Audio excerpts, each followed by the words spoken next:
Olá, que a graça e a paz do Senhor Jesus Cristo seja sobre o seu coração. Seja bem-vindo a mais essa aula de teologia. Este é o nosso curso básico de teologia reformada.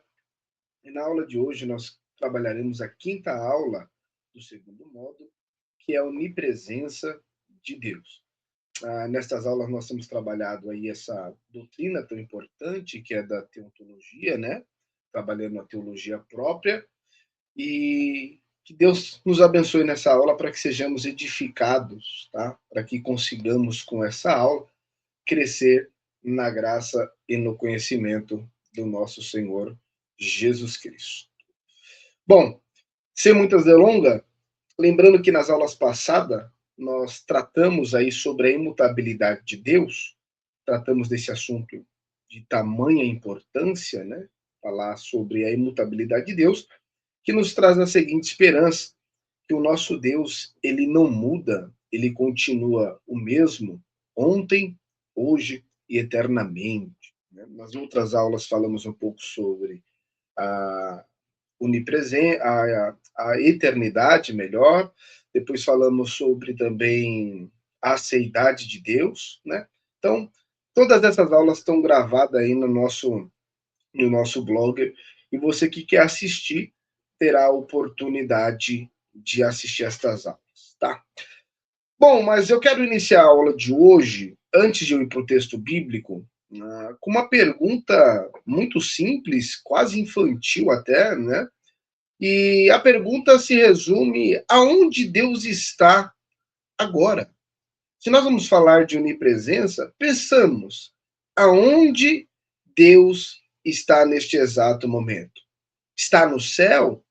Está aqui presente conosco na nossa aula, comigo aqui na minha casa, com você aí na sua casa, no seu trabalho? Está com o crente orando nesse momento? Será que está apenas com aqueles que estão em oração? Ou está em um culto com uma igreja reunida? Essas são perguntas que nós precisamos fazer, né?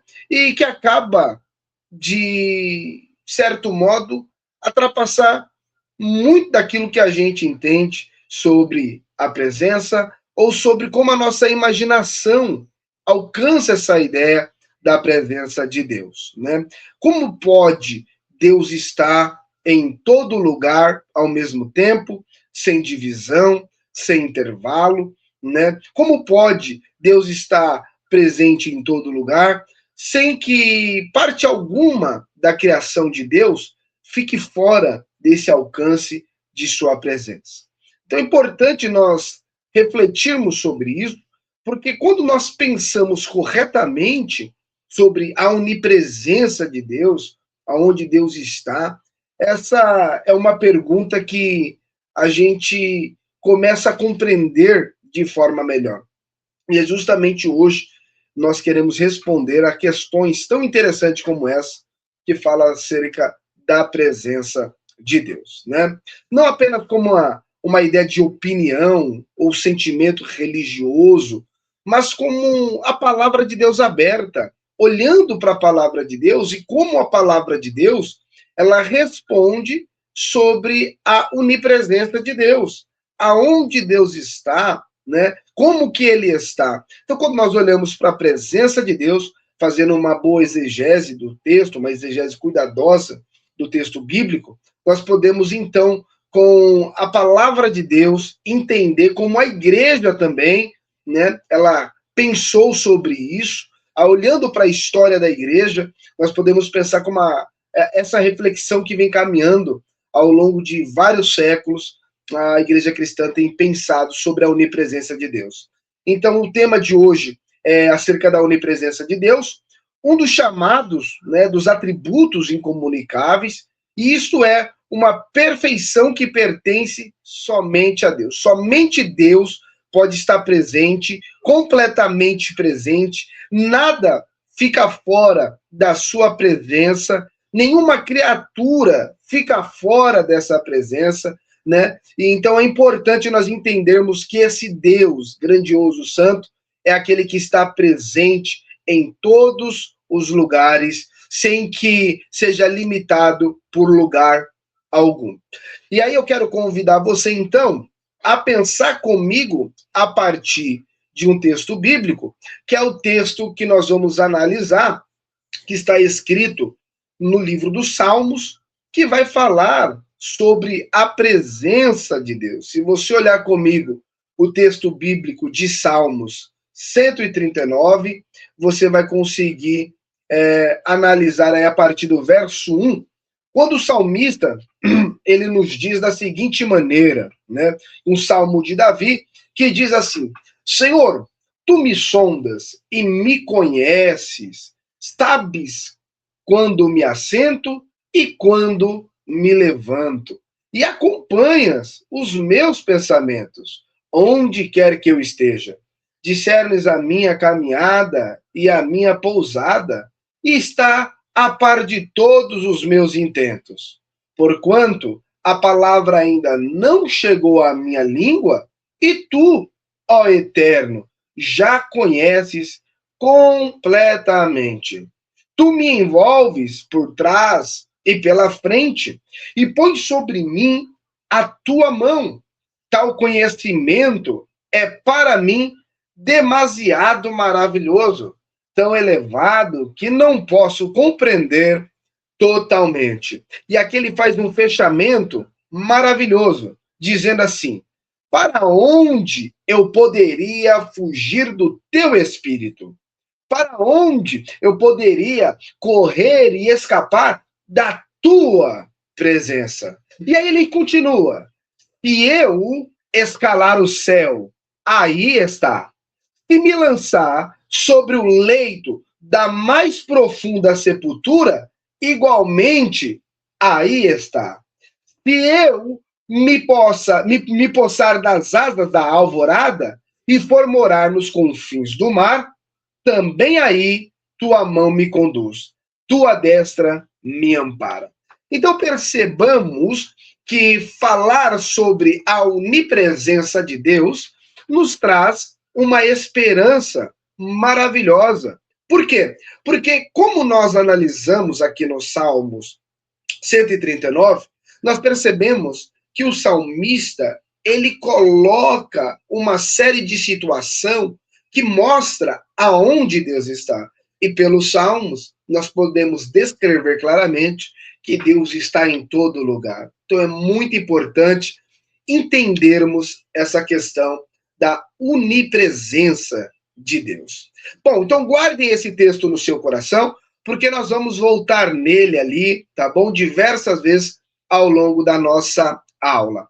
Bom, pensando então acerca da questão da onipresença, antes de entrarmos no texto bíblico, eu quero que você que é aluno do Instituto, você que tem acompanhado nossas aulas, entenda por que essa doutrina, ela não é apenas um exercício acadêmico, ela não é apenas algo que está distante da vida real.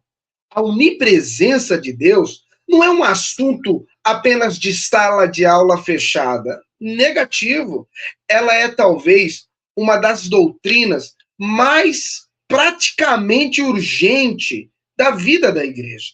Essa compreensão de entender que Deus é um Deus presente é urgente, é uma necessidade do tempo de hoje compreender que o nosso Deus, ele é um Deus presente.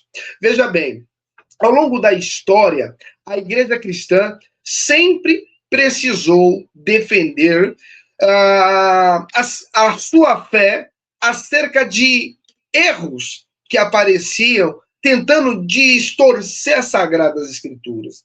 Erros que se opunham à presença de Deus, ao ser de Deus, que muitas vezes provinham do gnosticismo, provinham das vãs filosofias. Então era necessário a igreja se levantar para dar respostas. Agora, existem dois erros extremos que, embora pareçam algo muito simples, mas que acabam nascendo da mesma raiz, e quando você pega um e coloca do lado do outro, esses dois erros que nós vamos tratar agora, eles chegam a parecer até algo contrários, mas eles nascem da mesma raiz, tá?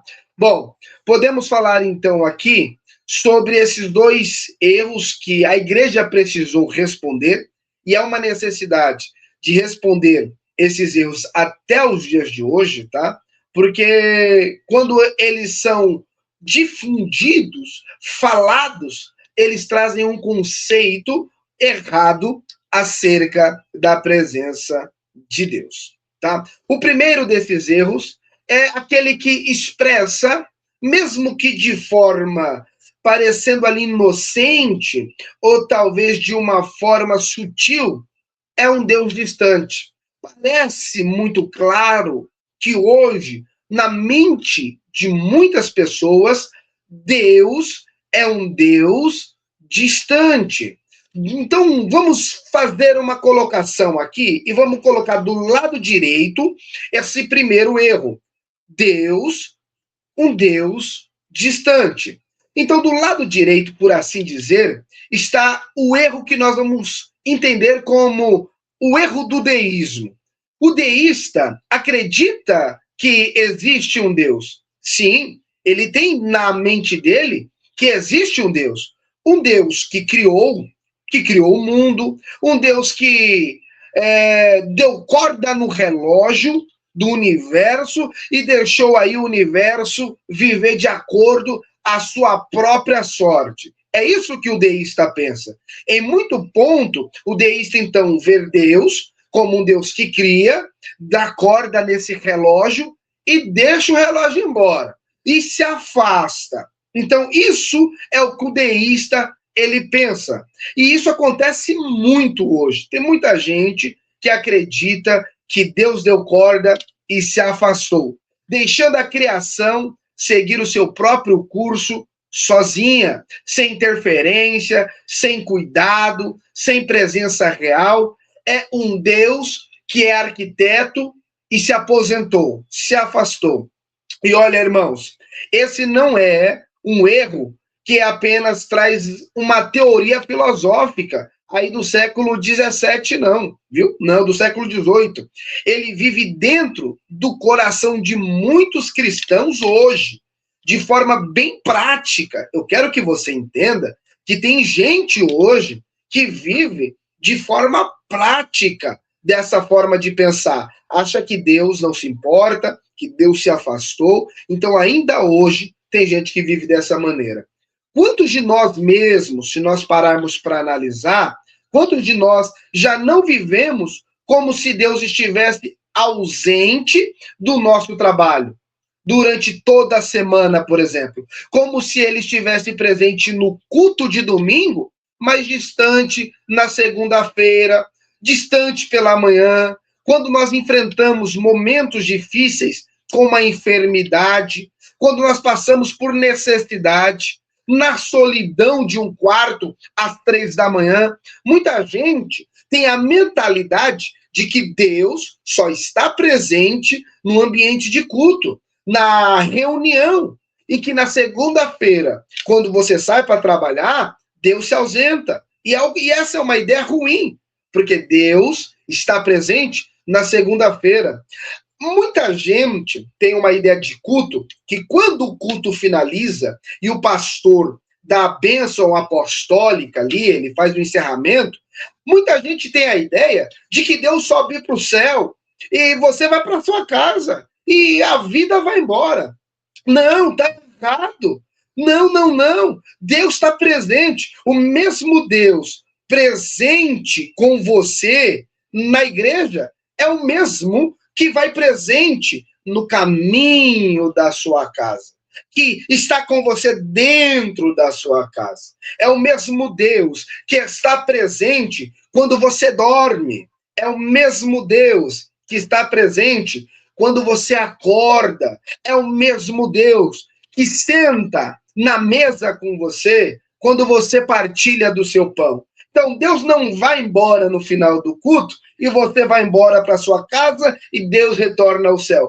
Isso é um deísmo que tem acontecido muito nos nossos últimos dias. Pessoas que acabaram entendendo que o Deus Criador, ele só está presente na hora do culto. Então perceba que essa ideia, lá do século XVIII, esse deísmo que acredita num Deus que criou e que deu corda no relógio e se afastou, de certa forma, ainda está presente em muitos corações. Tem muita gente que Deus acha que Deus não está presente com ele no dia a dia. Inclusive, deixa eu abrir uma aspa aqui para aqueles que pensam que a presença de Deus, ela só está quando se relaciona a momentos bons. Se tudo vai bem, Deus está comigo. Se tudo vai mal, Deus foi embora, Deus se ausentou. Lembre bem que o nosso Deus não nos abandona. E nós temos várias referências bíblicas que mostram que esse Deus está com o seu povo, mesmo em momentos difíceis. Você lembra de José no Egito? Deus estava com ele, mesmo quando ele era escravo. Você lembra, por exemplo, do povo de Israel, diante do Mar Vermelho? Deus estava com eles, mesmo quando o mar está fechado. Você lembra de Sandraque, Mesaque e Abidnego? Deus estava com eles, mesmo quando eles foram lançados na fornalha de fogo. Você lembra de Daniel? Deus estava com Daniel quando Daniel foi jogado na cova dos leões. Você lembra dos discípulos em alto mar, achando que estavam sozinhos, dizendo, nós iremos perecer? Jesus estava com ele naquele momento de dificuldade. E mesmo quando Jesus não estava no barco, ele veio caminhando por sobre as águas. Então aqui mostra que Deus é um Deus presente. Então o primeiro erro que nós destacamos é o deísmo, que trata Deus como criador, como aquele que arquitetou todo o universo e depois foi embora, deixando a criatura à sua própria sorte. Esse é um erro que nós precisamos entender. Mas para discutirmos ainda, precisamos entender um outro erro que também é muito comum, também é muito divulgado. E nós vamos colocar esse erro de um lado mais, vamos dizer assim, esquerdo. Vamos deixar do lado esquerdo. Bom, do lado esquerdo está o erro oposto do deísmo, o panteísmo.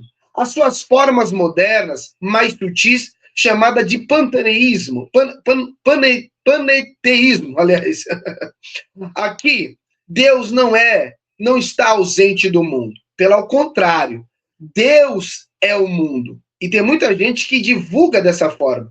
Deus está tão presente na árvore, lembrando que nós estamos citando o erro de uma interpretação, que acredita que Deus está tão presente na árvore, no rio, na energia cósmica, que deixa de ser Deus e se torna apenas o outro nome para a criatura. Tem gente que acredita nisso. Esse erro também tem suas versões populares, muito contemporâneas, muitas vezes vestida de espiritualidade genérica, tá? Alguém que diz assim, eu sinto Deus na natureza. O universo está me enviando uma mensagem. Tudo é energia divina. Só muito bonito, não é verdade? Mas, se levado à sua conclusão lógica, dissolve exatamente a distinção mais fundamental de toda a Bíblia. Que qual é?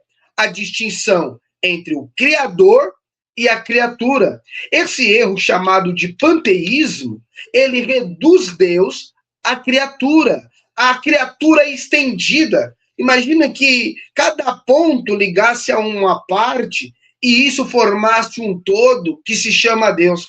Isso não é uma doutrina correta. Essa é uma doutrina muito perigosa e nós devemos ter muita cautela com esse tipo de doutrina, tá? Mas vamos lá.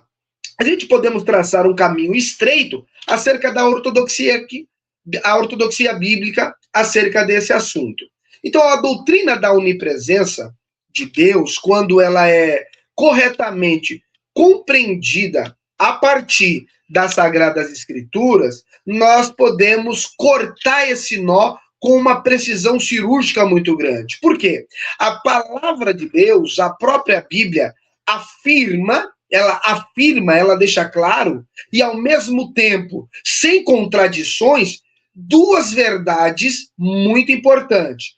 Primeiro, que Deus não existe em apenas um único metro quadrado do universo, nem sequer em um átomo, aonde a presença de Deus esteja ausente. Então, veja bem, não existe 1 centímetro, 1 metro quadrado, um átomo aonde a presença de Deus não alcance. Não existe. O segundo ponto nos diz a respeito que Deus jamais se confunde, se mistura ou se dissolve naquilo que ele preenche.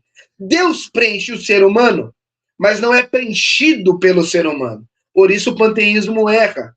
E aqui nós entendemos que não há um lugar sequer que Deus não habite. Aqui nós entendemos que Deus não está longe da criatura. Deus está próximo da sua criatura. Então entenda que Deus enche todas as coisas sem ser contido por elas. Deus sustenta todas as coisas sem ser sustentados por ela.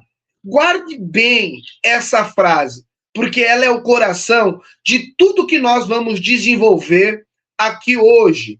Deus, irmão, Deus, guarde bem isso que eu estou falando para você. Deus sustenta todas as coisas, mas por nada é sustentado. Deus preenche todas as coisas, mas por nada é preenchido. Entenda bem este conceito que nós estamos trabalhando, porque é justamente isso que nós queremos mostrar, que a Bíblia nos apresenta um Deus presente, um Deus que está junto, um Deus que, embora em muitos aspectos seja transcendente, ele é um Deus que se aproxima de nós, tá? Bom, então nós precisamos agora olhar para alguns textos bíblicos que vai tratar desses assuntos tão profundos, tá bom? Por exemplo, vamos agora abrir as nossas Bíblias, se você quiser acompanhar com a sua Bíblia. Eu quero que vocês percebam algo muito importante nesses textos que nós vamos mostrar, porque eles tratam da doutrina da onipresença, que não é uma dedução filosófica, que alguém inventou isso, ou impôs essa doutrina sobre o texto bíblico, mas ela nasce justamente das Sagradas Escrituras. E nós vamos examinar isso com muito cuidado, tá? Vamos abrir a nossa Bíblia no livro do profeta Jeremias. Nós vamos analisar Jeremias. Jeremias, nós vamos observar aqui no capítulo de número 23. Jeremias 23. Nós vamos ver o que o profeta tem a nos falar acerca desse tão assunto importante. Tá? Jeremias 23. Vamos abrir aqui a nossa Bíblia. Embora a minha internet esteja um pouco lenta, mas acredito que nós vamos conseguir examinar junto, tá? Bom, Jeremias 23, o versículo 23 ao 24, nos diz da seguinte maneira. Deixa eu tentar preencher aqui para vocês conseguirem ler comigo. Aqui, ó. Jeremias 23 ao 24. Diz assim: portanto, assim indaga o Senhor. Sou eu apenas Deus de perto? Escuta bem isso. Sou eu apenas Deus de perto? Não sou eu também Deus de longe? Pode alguém esconder-se em esconderijo sem que eu observe? Diz o Senhor, ou diz, ou assevera Yahvé, como diz a minha tradução. Olha que profundidade esse texto traz para nós. Vou repetir. Portanto, assim indaga o Senhor. O Senhor está nos dizendo, ele está falando, sou eu apenas Deus de perto? Claro que não. Não sou eu também Deus de longe? Aí vem uma expressão muito forte, que ele diz assim, ó: pode alguém esconder-se em esconderijo sem que eu o observe? É possível se esconder de Deus? É possível nós irmos a algum lugar onde Deus não enxergue? Essa é uma questão a se pensar. É possível estarmos em um ambiente onde o nosso Deus, ele não esteja presente? Olha que ponto maravilhoso para nós refletir. Esse é talvez o texto mais direto e didático de toda a Bíblia sobre a onipresença. Veja o contexto. Deus está falando contra os falsos profetas. Esse é um texto onde Deus está falando sobre aqueles que falavam falsamente em seu nome, aqueles que falavam de forma enganosa. Então perceba que Deus está falando contra os falsos profetas que imaginavam poder tramar as suas mentiras, seus conselhos corruptos, longe dos escrutínios divinos, como se existisse algum esconderijo, alguma sala secreta, algum canto do universo fora do alcance dos olhos divinos, longe do alcance do Senhor. Então perceba que não há lugar aonde possamos se esconder que Deus não nos observe. Não há nenhum lugar. Então isso aqui trata de forma muito clara a onipresença de Deus. E se vocês repararem na estrutura retórica que o próprio Deus ele usa, é muito interessante, porque duas perguntas em forma de contraste é feita de perto e de longe. Em seguida, você vai ver que uma das perguntas cuja resposta é bem evidente por si mesmo, né? Deus diz assim, não encho eu o céu e a terra? Olha que coisa interessante. Não encho eu o céu e a terra? É evidente, é algo muito claro. Essas palavras, encher no hebraico, da palavra male, ela não fala de uma presença apenas pontual, como quem visita um lugar e está ali.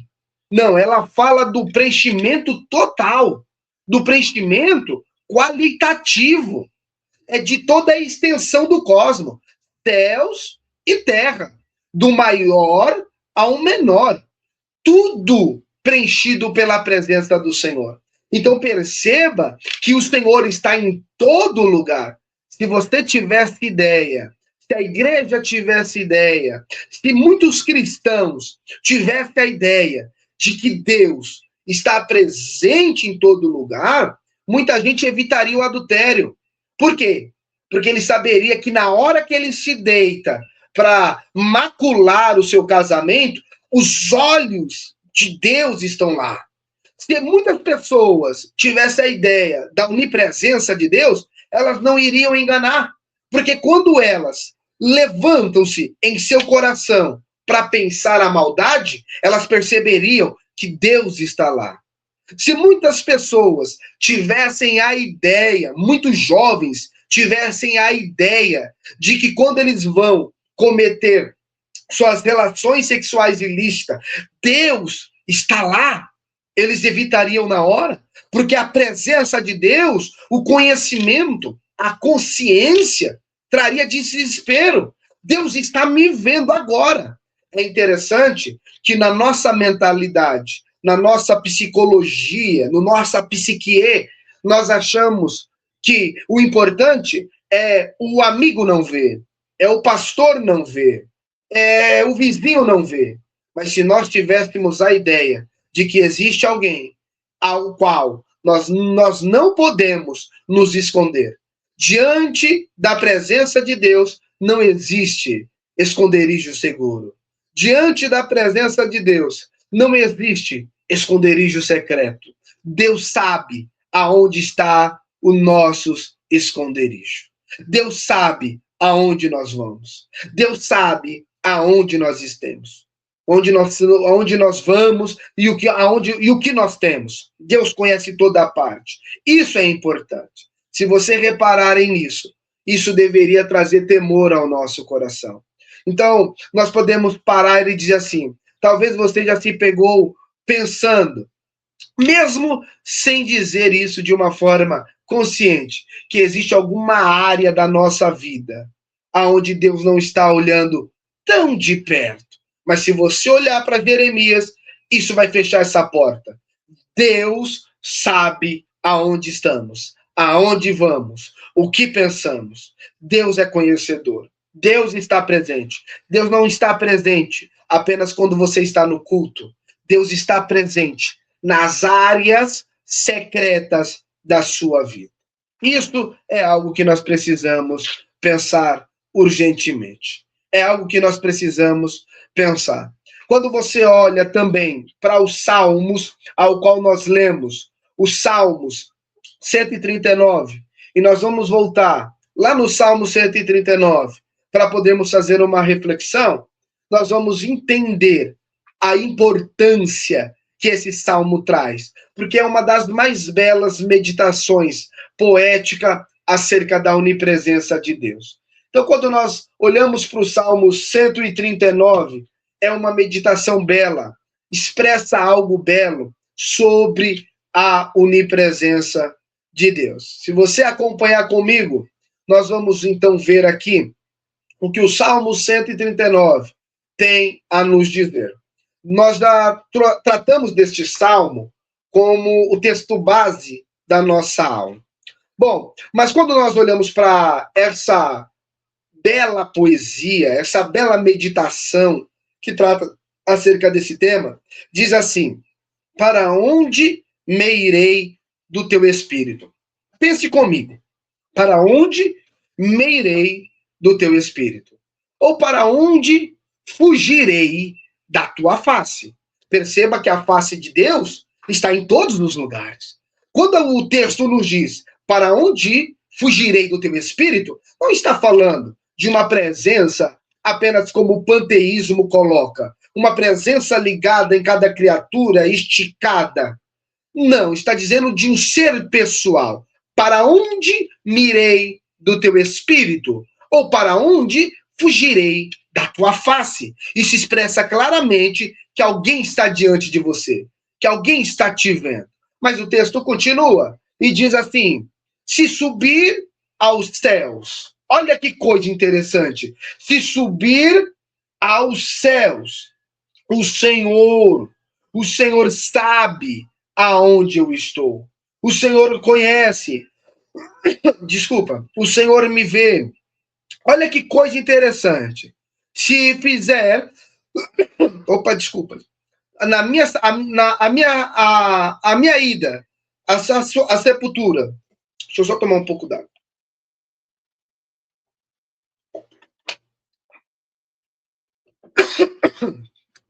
Bom, pensando de novo no nosso raciocínio, voltando ao nosso raciocínio. Vamos ler do versículo 1. Diz assim: Senhor, tu me sondas e me conhece. Sabe quando me assento e quando me levanto.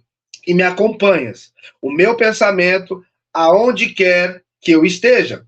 Discerne a minha caminhada e a minha pousada. E estar a par de todos os meus intentos. Irmãos, você parar para pensar comigo que Deus está a par de todos os nossos intentos, isso aqui deve trazer temor ao nosso coração. Porque Deus conhece todas as nossas intenções. Deus conhece toda a nossa intenção. Porquanto a palavra ainda não me chegou à língua ou à boca, talvez na sua tradução. E tu, ó Eterno, repare nesse ó Eterno, tu, ó Eterno, já conheces completamente. Agora, acompanhe comigo. Tu me envolves por trás e pela frente.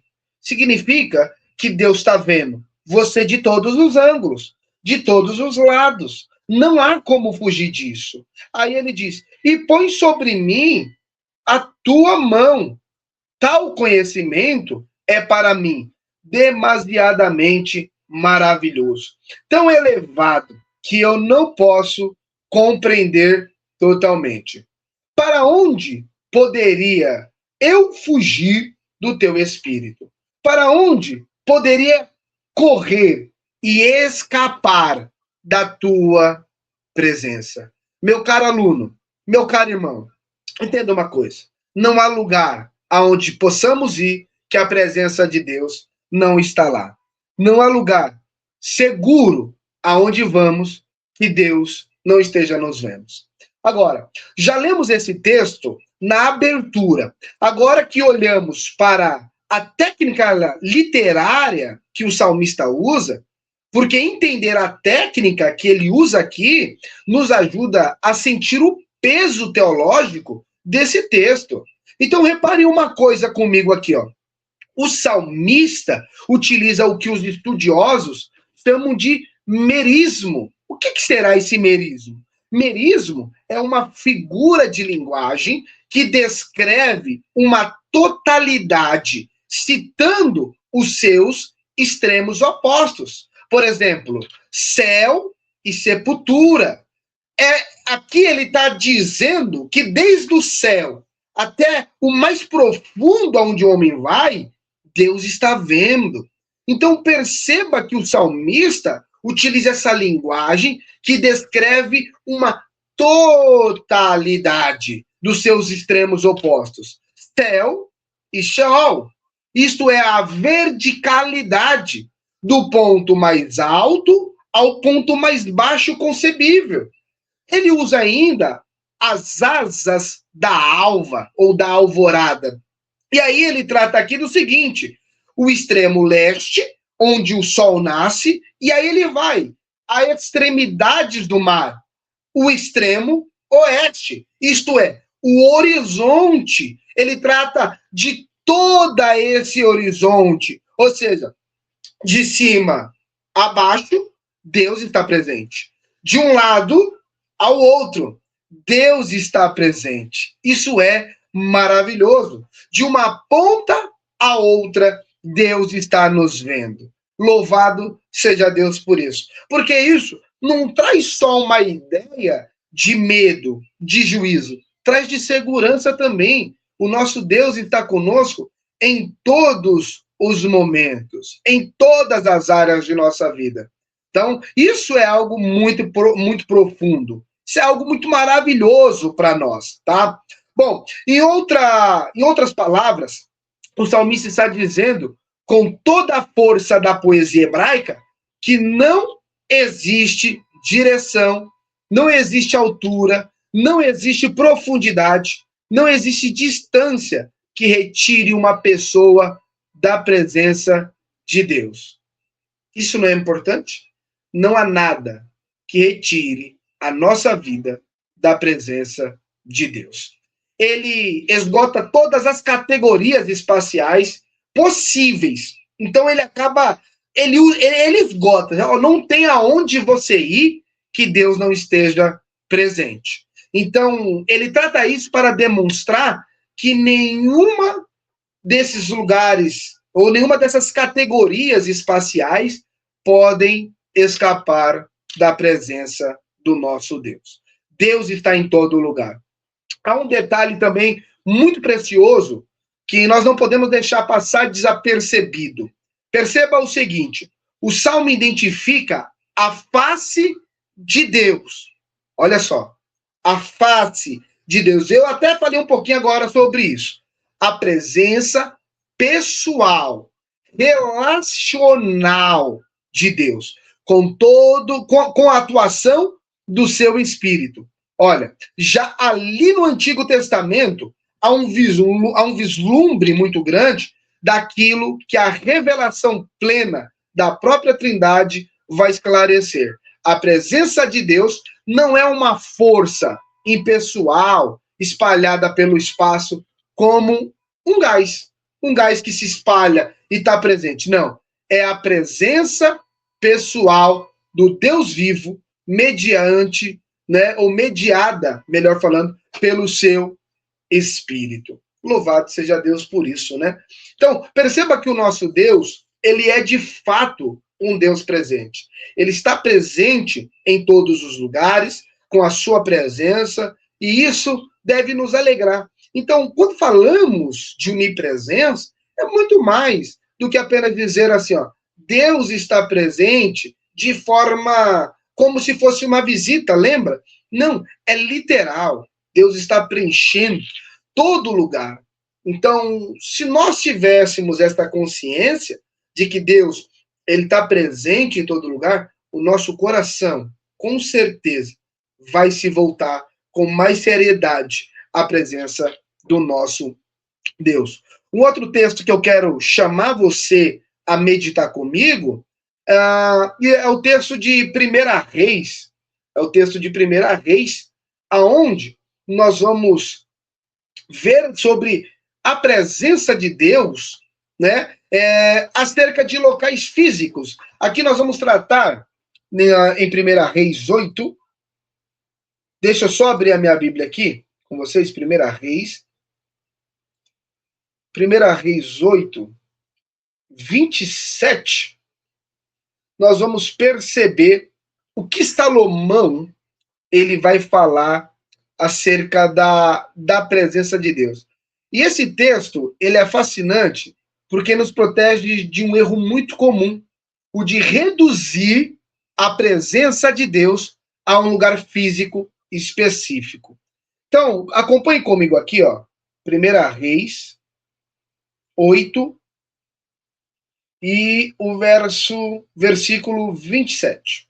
Tá? Olha só o que Salomão. Deixa eu tentar puxar aqui para vocês que estão me assistindo acompanhar comigo. Olha só o que Salomão diz.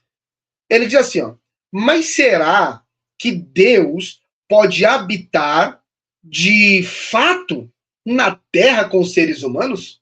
Olha que pergunta, hein? Mas será que Deus pode habitar de fato na terra com os seres humanos?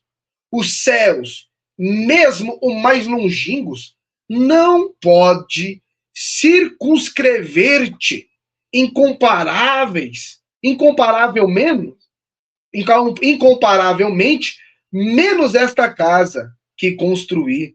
Então a ideia de Salomão é dizer-nos o seguinte, ele quer trabalhar com essa ideia, mas na verdade, habitará Deus na terra?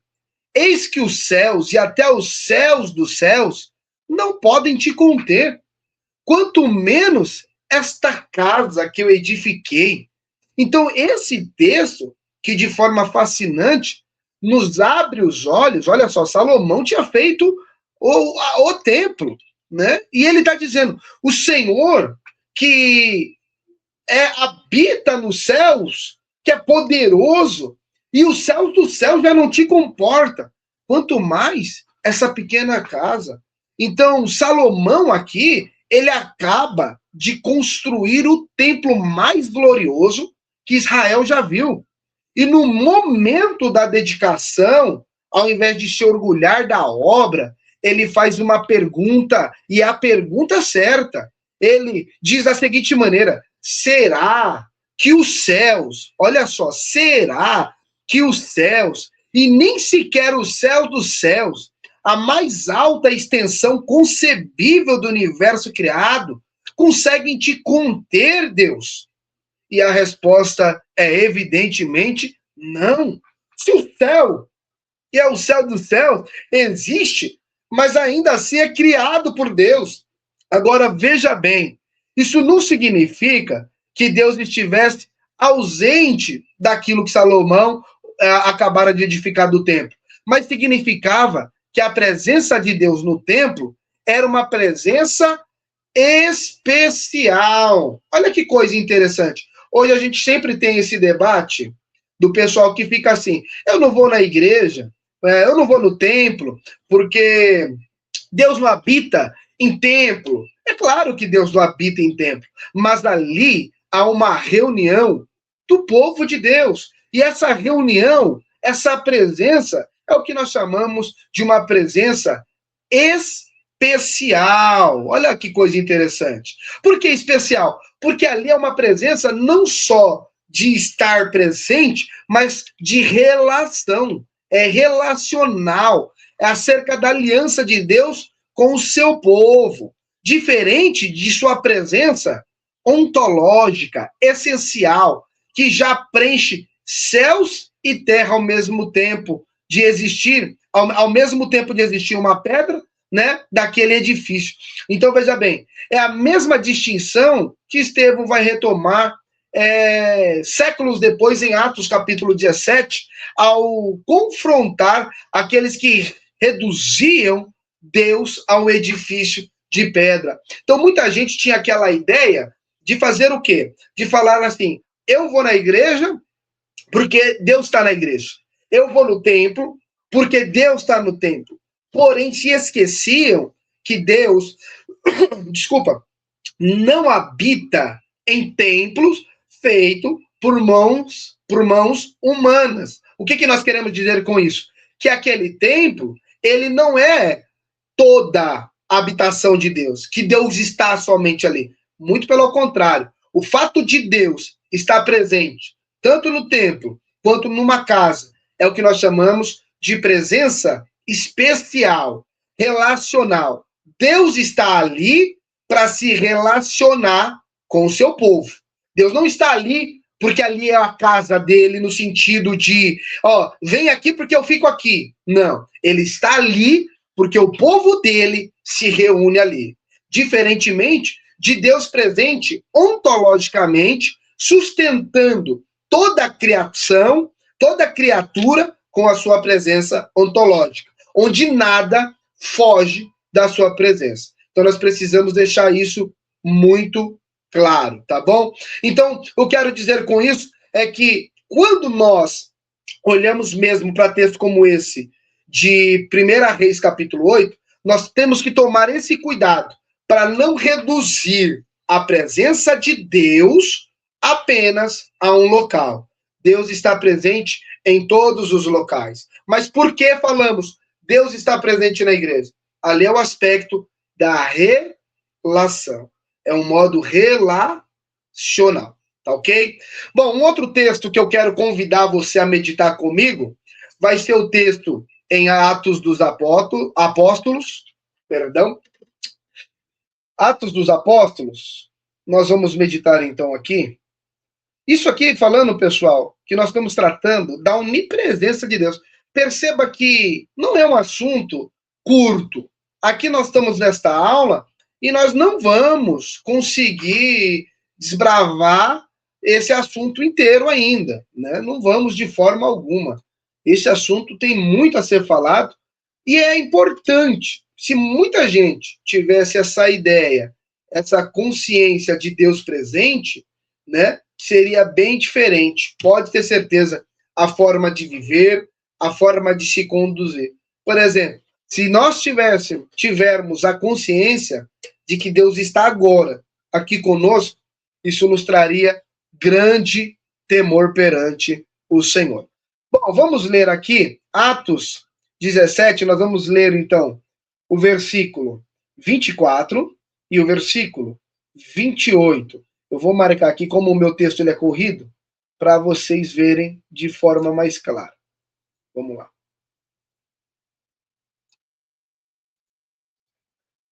Atos 24 até o versículo 28. Eu vou ler aqui com vocês, para nós entendermos o contexto. Diz assim, ó: o Deus que criou o universo e tudo que nele existe é o Senhor dos céus e da terra, e não habita em santuário produzidos por mãos humanas. Ele também não é servido pelas mãos dos homens, como se precisasse de algo, porquanto ele mesmo concede a todos nós a vida, o fôlego, e supre todas as nossas demais necessidades. De um só homem fez Deus toda a raça humana, a fim de que povoassem a terra, havendo determinado previamente as épocas e os lugares exato onde deveriam habitar. Deus, assim, concedeu para que a humanidade o buscassem e provavelmente, como tateando, pudesse o encontrar, ainda que, de fato, não esteja distante de cada um de nós, pois nele vivemos, nos movemos e existimos. Como declararam alguns de vossos poetas, porque dele também somos descendentes. Olha que coisa tremenda. Irmãos, é maravilhoso, é maravilhoso. Um texto como esse é extremamente maravilhoso. Primeiro, esse texto deixa muito claro que Deus, ele não se impressiona com os nossos feitos humanos, ele não necessita, mas esse Deus se revelou, né? Exatamente a ideia desse texto. Esse discurso de Paulo, pregado no meio da elite filosófica ateniense, é um verdadeiro modelo de apologética contextualizada. E eu quero que nós aqui entendamos algo muito claro e que prestemos atenção nisso, porque é um exemplo de como comunicar a verdade bíblica profunda para um público que não compartilha do vocabulário ali religioso. A expressão nele vivemos e nos movemos, provavelmente ali já ecoa uma citação de poetas e filósofos estoicos, né? Estoicos gregos, que os próprios atenienses já conheciam esse conceito. Paulo não tem medo de usar essa ponte cultural e falar, olha, eu vou falar uma coisa que talvez vocês não saibam, mas o que vocês dizem tem tudo a ver com esse contexto. Então, Paulo ele não tem medo de usar essa palavra, mas é fundamental, ele reorienta completamente o sentido da frase para dentro da ortodoxia bíblica. Os estoicos, que acabavam muitas vezes usando essas ideias para dizer que o cosmo inteiro era, de certa forma, divino, Paulo usa a mesma frase para dizer o oposto, que toda a existência da criatura depende a cada instante da presença sustentadora de Deus Criador, que é absolutamente aquele que sustenta todo o mundo que nós vemos, conhecemos e que de fato é criado. Então vejam a genialidade pastoral e teológica de Paulo. Ao mesmo discurso, ele afirma que Deus fez o mundo, logo, Deus é criador, não é o mundo, e que Deus não habita em templos feitos por mãos de homem, logo, Deus transcende qualquer estrutura física, mas também afirma que Deus não está, de forma alguma, longe de nós. Entenda bem, ele faz aqui um paralelo muito interessante. Embora Deus, ele não esteja, ele não seja a ideia de criatura, ele não é a criatura, ele é o criador, ele não depende da criação para a sobrevivência, ou se limita à sua presença, não, ele é um Deus transcendente. Então, Paulo traz essa ideia muito genial, e uma ideia até muito pastoral, né? Onde ele traz esse discurso e ele diz, olha, Deus é quem fez o mundo. Logo, Deus transcende qualquer coisa. Ele não é o mundo. Então, lembra da ideia do panteísmo? Ele já tira essa ideia, ele já corta essa ideia de uma única vez. E aí ele vai mais além e ele diz, e que Deus não habita em templo feitos por mãos. Logo aqui você vê que Paulo ele mostra Deus transcendente de qualquer estrutura física, mas também afirma que Deus não está longe de nenhum de nós. Logo, Deus, embora seja transcendente, também é imanente. Então, próximo, presente, né? Ou seja, está conosco. Então, ele apresenta a transcendência e a imanência, as duas verdades, sem contradição, na mesma respiração, no mesmo texto. Bom, para nós caminharmos aqui para o encerramento dessa primeira aula, porque eu vou ter que gravar uma segunda aula para falar sobre esse assunto, mas nós vamos fazer esse encerramento por aqui desta primeira parte. Uma advertência bem clara e hermenêutica que é necessária. Antes de seguirmos uma palavra, que é um método, é uma palavra de método, né? porque isso importa muito para a leitura séria da Sagrada Escritura.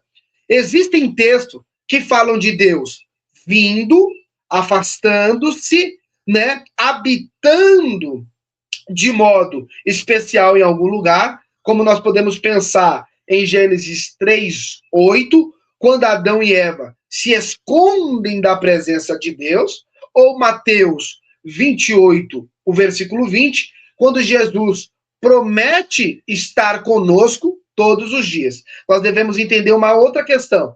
Esses textos não contradizem a onipresença, pelo contrário, eles descrevem em linguagem humana, acessível e antropomórfica, né, graus diferentes da manifestação relacional da presença de Deus, que já em si mesma é eterna e universal. Precisamos ler a Bíblia como um todo coerente e não acompanhando a estrutura das Escrituras de forma isolada, tirando um versículo aqui, outro versículo ali, para tentar fazer com que esses versículos se contraponham. É necessário entendermos isso de forma muito clara, tá bom?